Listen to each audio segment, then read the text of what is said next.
आशा करती हूँ आप सबका रविवार आरामदायक होने के साथ साथ पूर्ण आनंदमयी भी बीता होगा। और इस समय के आप लोग अभी बहुत अभ्यस्त नहीं हो पाए हैं कि रविवार को शाम को भी 6 बजे का समय है, लेकिन धीरे धीरे वो रूटीन में आ जाएगा। और आज भी जुड़ने वाली सबसे पहले माता जी हैं, तो अम्मा का स्वागत है। और मुझे बड़ा अच्छा लगता है जब वो मुझे लाइव देखती हैं, क्योंकि मुझे लगता है कहीं ना कहीं उन्हीं से सीखा हुआ, उन्हीं से पढ़ा हुआ मैं बोलती हूँ, तो उनको भी अपना प्रतिरूप सामने देखते हुए थोड़ा सा अलग अनुभव होता होगा। पिछली बार हमने बात की थी सूक्ष्म शरीर की, कि हमारे अंदर एक सूक्ष्म शरीर है जो हमेशा इस बात का संकेत देता है कि शरीर में कोई गड़बड़ है। जैसे हमने थायराइड की बात की थी।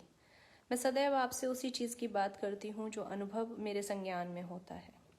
तो आज मैं आपसे अपना अनुभव फिर से साझा करती हूँ। नर्मदा परिक्रमा पूर्ण करने के बाद जब मैं फरवरी में वापस आई तो एक अलग प्रकार का सर में भारीपन रहता था। महीने 2 महीने मैंने उसको नज़रअंदाज किया, जैसे मैं आपसे भी कहती हूँ कि काफ़ी हद तक जो है वो नज़रअंदाज करना चाहिए, लेकिन एक ही चीज़ अगर रिपीटेडली हो रही है, परेशान हो रही है, तो फिर हमें उस पर ध्यान दे के उसका निवारण करना चाहिए। जब वो थोड़ा सा दर्द मुझे लगा कि उसकी तीव्रता बहुत अधिक नहीं है, लेकिन उसकी रोज़ निरंतरता रोज़ हो रही है, तो मैंने डॉक्टर से बात की और उन्होंने एक ही बार में डायग्नोज कर दिया कि आपको माइग्रेन है। मेरे जैसी योग प्रणाली में विश्वास रखने वाली लड़की के लिए तो झटका लग गया कि मैं योग को एकदम ऐसी औषधि मानती हूँ, ध्यान, योग, सात्विकता, आध्यात्मिकता और आहार को, कि ऐसा नहीं है कि ये सब को मानने वाले को दुख नहीं होता या परेशानियां नहीं आती या रोग नहीं होते, पर हाँ, हम में रोग झेलने की क्षमता उन लोगों से थोड़ी सी अधिक होती है जो योग प्रणाली को नहीं करते और नहीं मानते। तो मेरे लिए वो एक झटका था कि मुझे माइग्रेन कैसे हो सकता है। और मैंने अपने आप को समझाया कि ये सूक्ष्म संकेत है उस सूक्ष्म शरीर का कि कुछ गड़बड़ है। मैंने 2-3 दिन दवाएं ली, लेकिन उसी समय मेडिटेशन में ही ध्यान किया कि क्या कारण हो सकता है। खूब मनन किया उसका, और कारण जो निकल के आया वो ये था कि जब मैं नर्मदा परिक्रमा कर रही थी तो ऑलमोस्ट मैं सुबह 6 बजे रोज निकल जाती थी मैया के पथ पे। करीब करीब 4 बजे तक मैं चलती थी, और ये अवधि कभी 5 भी होती थी, 6 भी होती थी, पड़ाव के ऊपर होता था। किसी दिन 3 बजे ही सही सही पड़ाव मिल जाता था और लोग कहते थे आगे 30 किलोमीटर तक कुछ भी नहीं है, तो वहीं रुक जाती थी। और कारण ये था कि वहाँ मतलब 6-7 घंटे चलती थी, अलग अलग तरीके का खाना होता था। 6-7 घंटे चलने पर पूर्ण रूप से मौन होता था, फ़ोन एकदम साइलेंट पे होता था, और पूरे परिक्रमा में मैंने सिर्फ अम्मा से या 2-1 लोगों से ही बात की, तो वो पूर्णतः लगभग मौन होता था। शाम में किसी आश्रम में जाती थी तो इतनी थकी हुई होती थी कि बस आसन लगाया, थोड़ी सी उनकी रसोई में मदद की, भोजन किया, ध्यान किया और सो गई। अब जब परिक्रमा से वापस आई तो एक साथ कई लोग थे, और चूंकि एक राजनीतिक माहौल में मेरी परवेश हुई है और पिताजी समाज सेवी हैं और रोज घर पे 200, 300, 150 लोगों का आना जाना सुबह शाम होता है, तो उनके लिए बहुत बड़ी बात थी। तो पापा से जुड़ा हुआ हर व्यक्ति मुझसे मिलके ये अनुभव मेरा सुनना चाहता था कि हुआ क्या था, कैसे हुआ था।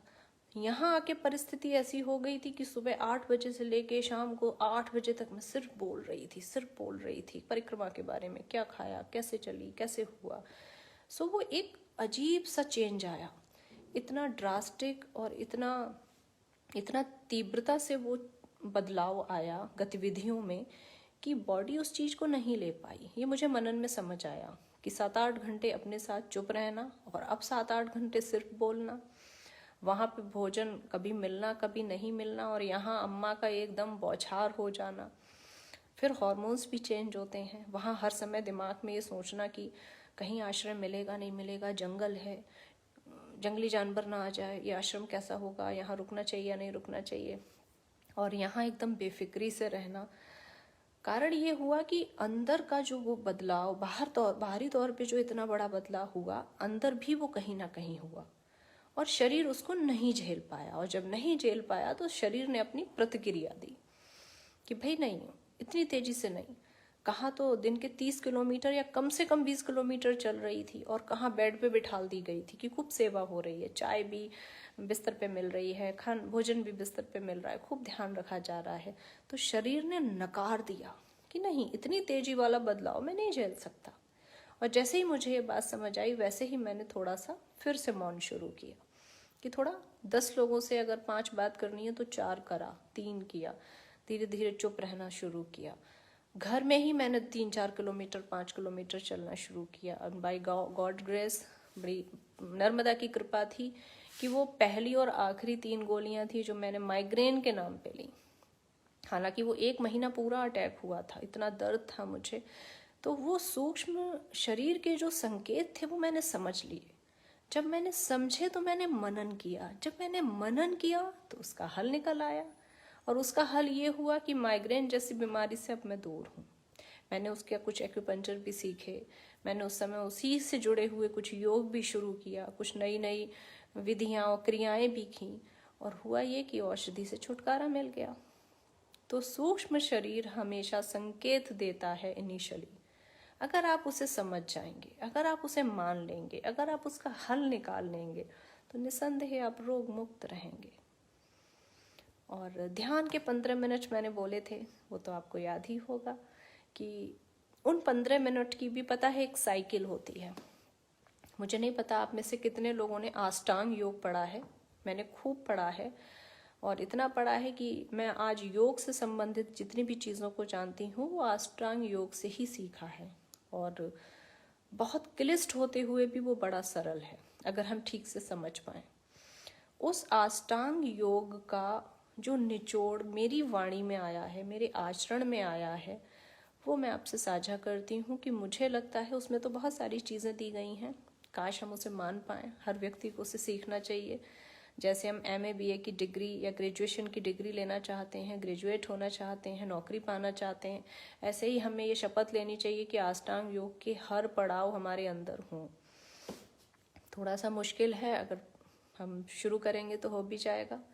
तो मुझे उसका लगता है, मेरे अनुसार श्रवण, मनन, ग्रहण, ध्यान, ये 4 पड़ाव होने चाहिए।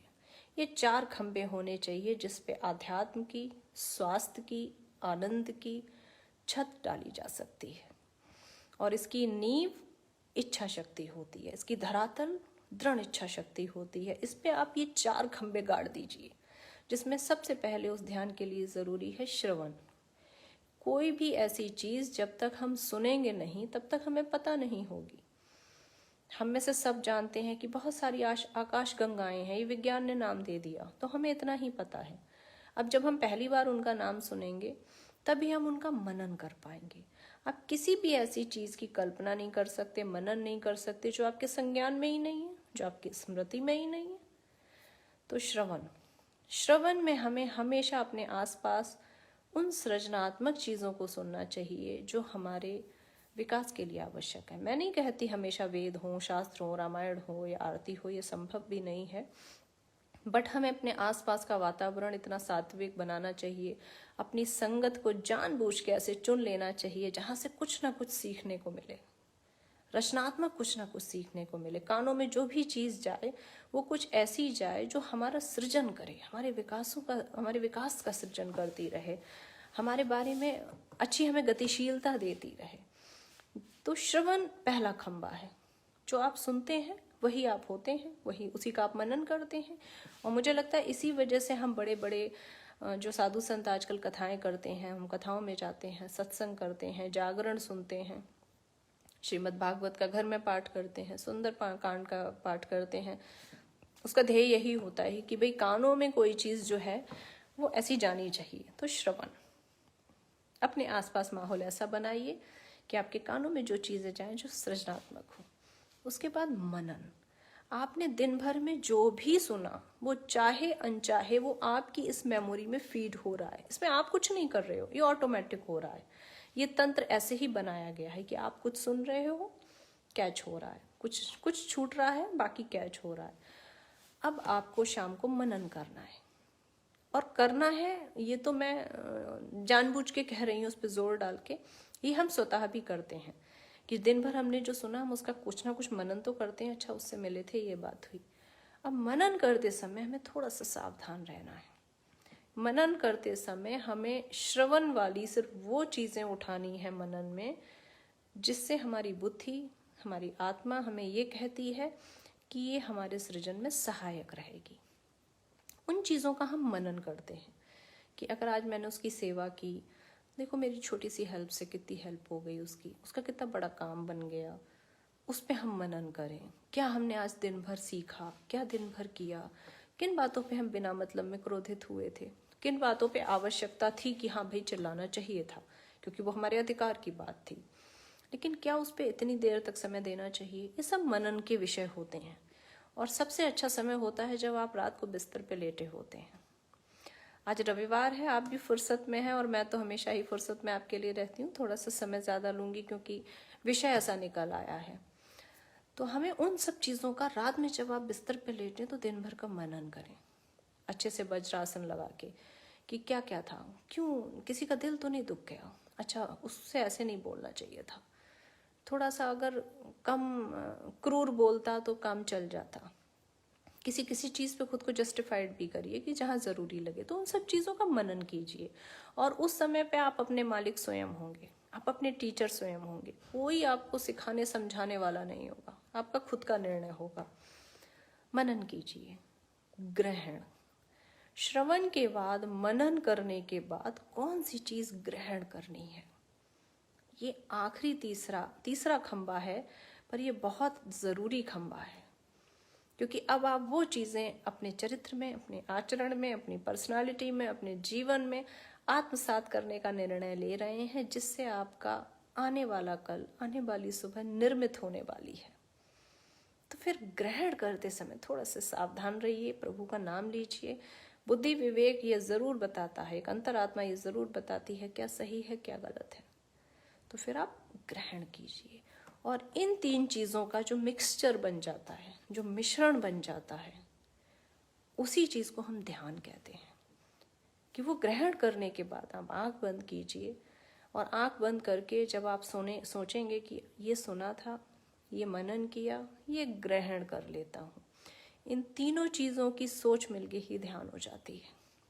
ये मेरा अपना अनुभव है जो मैंने अष्टांग योग पढ़ने के बाद खुद समझा। मैं किसी भी चीज़ को सुनती हूँ, उसको रात को मनन करती हूँ, उसमें से क्या धारण करना है, क्या ग्रहण करना है वो सोचती हूँ, और वही मेरा आखिरी ध्यान होता है ठीक सोने के पहले।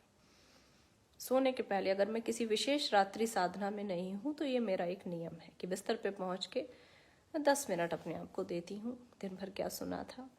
और अगर मुझे लगता है किसी बच्चे को भी मैंने ज़ोर से चिल्लाया क्योंकि मुझे लगा था कि मुझे उस समय चिल्लाना चाहिए, बट अगर मैं मनन में ये सोचती हूँ तो मैं अगले दिन उस चीज़ को ज़रूर चेंज करती हूँ, उसको बुला के कि मुझे ऐसे नहीं कहना चाहिए, पर मुझे इस वजह से गुस्सा आई थी, हालांकि मेरा तरीका गलत हो सकता था, तुम इसको ऐसे करो, या XYZ कोई भी बात हो सकती है उसके लिए। तो एक ये इससे ये होगा कि रोज़ हम डस्टबिन अपना साफ कर रहे हैं। जैसे हम सुबह रसोई वाला रोज़ फेंकते हैं बाहर जाके, रोज़ उसको धुलते हैं, रोज़ उसका वो बदलते हैं ताकि उसमें बदबू ना मारे, रोज़ उसको एक नए तरीके से सेट करते हैं रसोई में, ऐसे ही हमें करना पड़ेगा कि रोज़ अपना ये डस्टबिन खाली कर दें। सारे नकारात्मक विचार उनके प्रति निकाल दें जिनका आज दिन भर किया था। ये प्रैक्टिस से रोज़ से होता रहेगा। तो माइग्रेन जैसी चीज़ को मैंने एक हफ्ता से लेके 1 महीने के अंदर टोटली ख़त्म कर दिया। आज भी सर में भारीपन होता है, कुछ स्ट्रेस हो जाए या कुछ हो जाए, बट अगर वो हफ्ते 2 हफ्ते हो रहा है, 5-6 महीने में एक बार हो रहा है, तो वो नॉर्मल है। क्योंकि मैं हमेशा कहती हूँ पेट को ठीक रखना है तो कम खाओ, हृदय को ठीक रखना है तो कम खाओ। जीवन में पीड़ाएं ज़रूर होनी चाहिए, पीड़ाएं ही तो ताकत देती हैं। क्योंकि प्रभु ने हमें जन्म इसलिए तो नहीं दिया कि फूलों की सेज है जाओ और सो। हमारे अपने प्रारब्ध, हमारे अपने कर्म हैं जिन्हें हम भुगतने आए हैं। और सुख तभी तो सुख है जब हमने दुख भोगा। कोई भी आनंद तभी तो आनंदमय लगेगा जब वो एक पीड़ा से निकल के आएगा। तो इसलिए हर उस पीड़ा का भी धन्यवाद दीजिए, हर उस दुख का भी धन्यवाद दीजिए, क्योंकि उस दुख ने सुख की कीमत बढ़ा दी, उस पीड़ा ने उस आनंद की कीमत बढ़ा दी। तो ऐसे ही मनन करते रहिए, श्रवण करते रहिए, अच्छी अच्छी बातों को ग्रहण करते रहिए और ऐसे ही जुड़ते रहिए, अपनी जिज्ञासाएं भेजते रहिएगा। और जितने भी लोग जुड़े हैं उन सबका बहुत बहुत आभार। बहुत सारे मैसेजेस आ रहे हैं, बाद में पढ़ूंगी। और सबको बहुत बहुत धन्यवाद। सबको मेरा बहुत सारा स्नेह, प्रणाम, नमन। सब बड़े लोग भी जुड़ते हैं और कुछ ऐसे भी जुड़ते हैं जो बहुत प्रोत्साहित होने के लिए बहुत सवाल करते हैं। बड़ा अच्छा लगता है आप सबसे जुड़ के। और कुछ नई चीज़ें आगे आने वाली हैं, कुछ नई चीज़ें मैंने सोची हुई हैं। जैसे ही मुझे लगेगा कि वो एक धरातल पे पहुंचेंगी, मैं आपसे साझा करूंगी और आपसे मदद भी मांगूंगी। आपके प्रयासों की भी मदद लूंगी, आपके अनुभव भी चाहूंगी उस पर। तो कल सुबह तो हम मिलेंगे ही, क्योंकि मंडे से लेके सोमवार से लेके शनिवार तक हम मिलते हैं रोज़ सुबह 7:30 बजे। और इतवार को शाम का समय रखा है उन लोगों के लिए जो दिन भर काम करते हैं 7 दिन और सुबह का समय नहीं निकाल पाते। हालांकि मेरी उनसे भी ये रिक्वेस्ट है कि सुबह के 10 मिनट निकाल सकते हैं, वो एक अच्छी चाय के साथ सुन सकते हैं। तो श्रवण करिए, मनन करिए, अच्छी चीज़ों को ग्रहण करिए और 15 मिनट ध्यान, 15 मिनट अपने लिए। हम बड़े दरिद्र हैं अगर 24 घंटे में हम अपने लिए, सिर्फ अपने लिए 15 मिनट नहीं दे रहे हैं। तो कल सुबह 7:30 बजे हम मिलेंगे। आज बहुत समय आपका लिया, बहुत बहुत धन्यवाद। नर्मदे हर।